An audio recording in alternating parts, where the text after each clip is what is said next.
ഡൽഹി കേരള ഹൌസിലെ നിയമവിഭാഗം മേധാവി ഗ്രാൻസിയെ സർക്കാർ അടിയന്തരമായി കേരളത്തിലേക്ക് സ്ഥലം മാറ്റി. ഔദ്യോഗിക കൃത്യനിർവഹണത്തിലെ വീഴ്ച, അച്ചടക്കമില്ലായ്മ തുടങ്ങിയ കാരണങ്ങൾ ചൂണ്ടിക്കാട്ടിയാണ് ഗ്രാൻസിക്കെതിരായ അച്ചടക്ക നടപടി.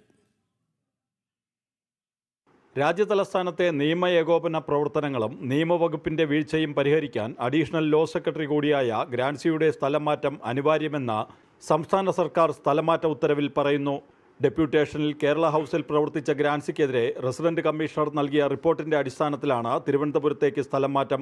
ഔദ്യോഗിക കൃത്യനിർവഹണത്തിലെ വീഴ്ച, മോശം സ്വഭാവം, അച്ചടക്കമില്ലായ്മ തുടങ്ങിയ കാര്യങ്ങൾ ചൂണ്ടിക്കാട്ടി കേരള ഹൌസ് റെസിഡന്റ് കമ്മീഷണർ മുന്നോട്ട് വെച്ച ആവശ്യം കൂടി കണക്കിലെടുത്താണ് സർക്കാർ അച്ചടക്ക നടപടി സ്വീകരിച്ചത്.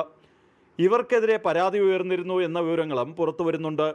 കീഴുദ്യോഗസ്ഥയോട് ഇവർ നടത്തിയ സംഭാഷണത്തിന്റെ വിവരങ്ങൾ പുറത്തു വന്നതും സർക്കാർ നടപടിക്ക് പിന്നിലുണ്ട്. മാഡം ഇങ്ങനെ പറയുമ്പോഴേ എനിക്ക് എപ്പോഴും ഞാൻ എന്ത് ചെയ്യാനാണ്? ഇത് ഒന്നുമല്ല സംഭവങ്ങളാണ്. ഈ നമ്പർ ഓഫ് കേസസ് ഇന്നലെ ഈ രാജിനോട് പോലും പറഞ്ഞു. ഞാൻ ലൂസ് മാർച്ച് അവർ പലപ്പോഴും ആരടുത്ത് പറഞ്ഞെന്ന് രാജിനോട് പറഞ്ഞില്ലേ? രാജു അറിയത്തില്ല. ഇപ്പൊ തന്നെ മാഡം മിനിസ്റ്റർ മാറി. ഇത്രയും ദിവസം കിടന്ന് ഓടി നടന്ന് പണിയെടുക്കും. മാഡം എന്തെങ്കിലും അറിഞ്ഞോ? എന്ത് മിനിസ്റ്റർമാർ? അത് ആവശ്യമില്ലാത്ത പണി പിടിച്ചു വെച്ചുകൊണ്ടല്ലേ? എന്തെങ്കിലും അറിഞ്ഞോന്നോ? വാട്ട് യു മീൻ അല്ല. ഇപ്പൊ തന്നെ ഒരാഴ്ച ഇവിടെ അങ്ങോട്ട് നമ്മൾ ഫയൽ ഓടി കൊണ്ടു കൊടുത്തു. ഒന്നും മാഡം അറിഞ്ഞില്ല. മാഡം അറിയുന്നില്ലല്ലോ, പിന്നെ അറിയുന്നത് അറിയണമെങ്കിൽ വരണമെന്നില്ല.